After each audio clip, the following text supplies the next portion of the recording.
Here above San Jose, California. I've flown 5,000 miles to be here from England. Why am I here? Well, I'm here for the 2024 Roblox Developer Conference. It's a pretty exclusive event, so it's a privilege to get the invite to come out here. I've met some great fellow developers, Roblox employees, lots of really top people.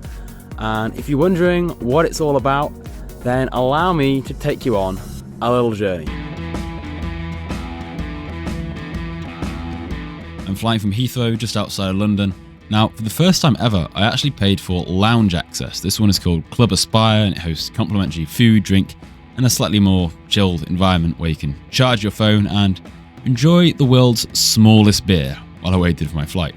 Eventually, I made my way to the gate, and off we go! And this is my home for the next 11 hours. I don't fly very often, so this is a pretty big deal for me, especially being on a plane that is apparently so massive we are literally blocking out the sun for half of England. My apologies if you live below this. But with the power of video editing, we are here! My first time in the States. Felt good to be finally free of the airplane, and then there's a queue. And another queue. This queue was so long, I was here for over 2 hours trying to painfully get through customs. On the upside though, I did enjoy trying to spot who could be a potential fellow Roblox developer. And I had one especially bizarre interaction that went a little like this. What a queue, am I right? Yeah. And what are you here for? A conference? Oh yeah? What kind of conference? A Roblox one? Aha. Got him.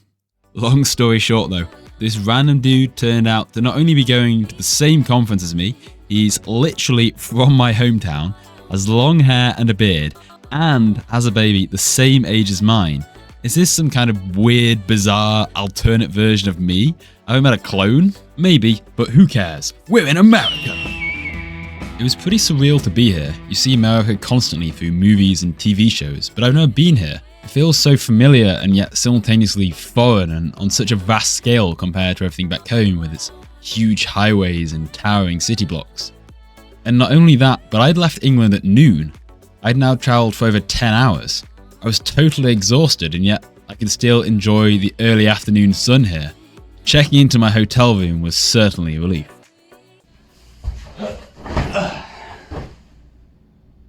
Oh no, I don't want to get up. So here we are in San Francisco in this beautiful hotel bathroom, and my body doesn't really know what to do with itself. I am absolutely exhausted. I've probably been awake for 20 hours. 11 hours of traveling, and then on the plane, many hours of immigration checks, and of course my baby didn't help either. Gnome child was sort of up all night, but we're here, and now suddenly it's a beautiful sunny afternoon, and I'm exhausted but also excited to be here, and it's still the day. And what's going on? I had a little wander around the city, but frankly I was just desperate to crash when the evening finally came. Now the hotel was pretty swanky, so I could order up some room service and look out as the city faded into the mist. The next day I woke up super early, still a bit confused and adjusting to the new time zone. Now my plan was to travel down to the coast, find the Pacific Ocean, see the Golden Gate Bridge, and then head over to the conference later in the day. Now I'd seen on the forecast that mist was predicted, but I didn't really appreciate just how dense it would be. I was looking down streets that just disappeared into white nothingness. After a little stroll, I reached Land's End, which I gather on a good day should have a pretty awesome view. Needless to say, this was not one of those days. I wasn't able to see either the sea or the bridge, and it was almost kind of spooky to be walking along with such little visibility and yet be able to hear the sea and foghorns echoing out in the bay. Somebody should turn this into a horror game ambience. Eventually though, I found my way down to the beach. So here we are at the Pacific Ocean after crossing the whole Atlantic to get here. And it's quite amazing to be out in the fresh air, seeing a bit of the real world and some nature. I've just seen a seal quite a few seals actually out in the sea. I think we would be able to see, in theory, the Golden Gate Bridge up there somewhere. But as you can see, it is rather misty. But I'm just making the most of being out here in the real world for now.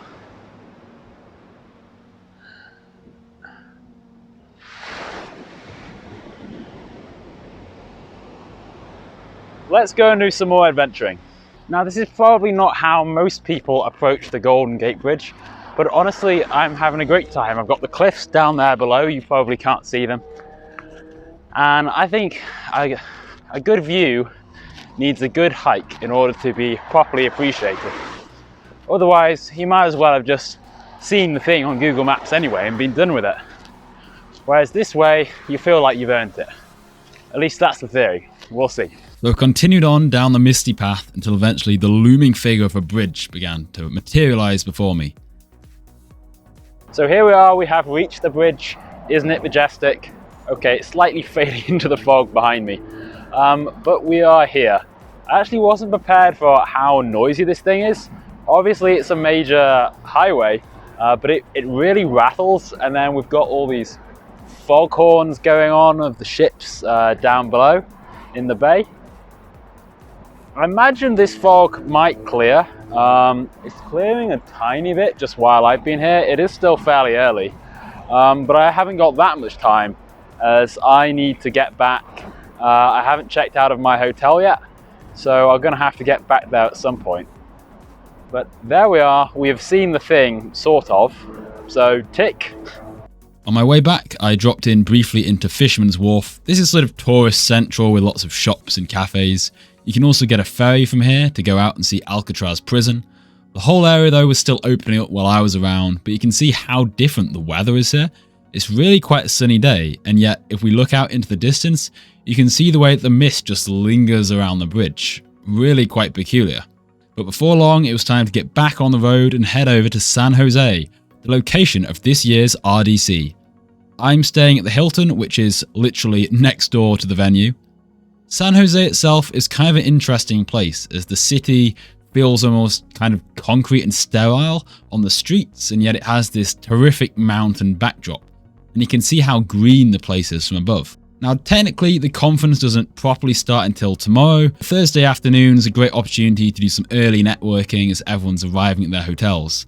I didn't want to go around shoving a camera in everyone's face, but I got to meet quite a few devs that I recognize from online, like Maximum ADHD, Inyo22, and Undone Builder, among others. So if you ever manage to come to a future RDC, I definitely recommend sort of getting there early and being prepared to do some networking from the start. Now at 4 PM, the conference center temporarily opened for supposed early bird badge pickups with this enormous queue in order to just get the badge. Now, as you might expect, this did take a while, but really it's just another opportunity to meet more Roblox people, so I don't mind. Eventually, I got to the front, and with badge in hand, I could then access the little pre-party happy hour, which provided another opportunity to mix and had some free drinks and snacks to boot. It's kind of intense to go into the room not really knowing anyone, but thankfully everyone else is in the same boat here, so you can kind of just make your way around and make some friends. It was here I got to meet Tayfun7, he's the creator of TPS, and the two of us actually ended up hanging out a lot throughout the weekend. And of course, I managed to sneak a little picture with a certain upcoming streamer by the name of Creekcraft. He was actually really friendly and approachable, which is great, and he was gracious enough to keep taking selfies with everyone, including me, throughout the weekend, which honestly must get a little tiring. However, the pre-event thing soon came to an end, we were ushered out the building, but thankfully it didn't end there, as few of the developers had organised a little gathering at an arcade. A massive thanks to Beastie Blake for putting this one together. It happens every year. Now, my group didn't play much of the ticket games at Dave & Buster's, but it's cool to just hang out and play some pool with fellow Robloxers. And later on, we got a little group photo. I'm here in the middle, but maybe you can spot some other devs you may recognise here too. So that was a pretty long day, and the conference hadn't even begun proper. Day one of RDC proper, but something's not quite right. Hello, my fellow gnomes. There we go. Now we look like a complete fool. And on I went to the conference. We were actually really well looked after throughout the conference with free food and drink, and you can see there's a little bit of breakfast we got laid on each morning. And then it was on to the big event of the morning, the Builderman keynote. There was actually some palpable excitement in the room as everyone slowly filed out into the hall. Now, they did an amazing job with all the lighting here. I'm not sure how well my phone picked this up, but it looked really cool in person and way more deserving of a music performance rather than just a CEO speech. They're featuring a few games on the screens in the run-up. I was looking out, but no sign of Teddy though. Sad. But then it was time for the big man himself. Builderman, or David Baszucki, took to the stage. He basically uses this as a chance to both welcome everyone onto the conference, but also take a look at how the platform's doing and where he sees things going in the future. This is where a lot of the headline announcements are made, and a few big ones from this year were the return of the party feature for joining games with friends, a greater revenue share for paid access games, a new affiliate program, partnering with Shopify for physical product sales, partnering with DistroKid to allow musicians to publish music onto the platform, and then a bunch of stuff about continued AI development. But then we broke for lunch and the chance to meet even more people. I got to speak to a few Roblox employees, and then I even met somewhat of an old hero of mine called Peaspod. If you don't know who he is, this guy was one of the very first people to make scripting tutorials on YouTube all the way back when I first joined Roblox in 2011. And for a while, he was probably among some of the most famous users on the platform. I remember he also completely dominated the advert space, very much a legendary veteran of the space. Into the afternoon though, and it was time for the booths to open. These were ran by various Roblox employees and gave you a chance to get some support and just a deeper insight on all of the new features being announced. Then at the rooms at the back, there were various lightning talks, which were short talks given by developers and members of our community, sort of sharing a mix of success stories and general strategies for game design. And then, of course, you just had everybody milling around chatting too. I think one thing I hadn't fully appreciated before attending RDC is just how big some of the dev teams are now. For instance, everybody in this shot here wearing the purple t-shirt all work for Voldex, and this is just a tiny subset of their total group. Talking of big dev groups though, that evening we went to a party hosted specially by a dev group, Sawhorse. The whole thing was in a private bar, really exclusive, with everything being completely paid for by the studio. Kind of amazing to be at a party where all the food and drink is just covered like this. Really shows you how well some of these dev studios are doing. Then the next day was a Saturday, already the final day of the conference. A bunch more booths open and various talks. Probably one of the highlights for me came from Mr. Chicken Rocket, or Peter, who gave a great overview of various optimizations you can do for your game. I think I might try and make a video on this topic myself based on this talk if people are interested. Another good one was all about analytics. Most fun of all though was just walking about and interacting with other people on the platform. At one point I just bumped into Minitoon, the creator of Piggy, and we got another cheeky photo here. It's really awesome to just be able to bump into so many big creators like this, and it's actually quite inspiring being in a room with so many successful people. Over the conference I made loads of great friends, and suddenly we're on the last day. There's honestly so many people to talk to and so much to see that I still only managed to take part in like a fraction of what actually took place. Maybe this little speed tour through the venue sort of gives you an idea of just how big everything was. That evening though, it was the Innovation Awards, so we had a chance to truly leave things on a high. I dressed up in my best gnome attire and joined the queue, which was absolutely massive, going all the way down the street.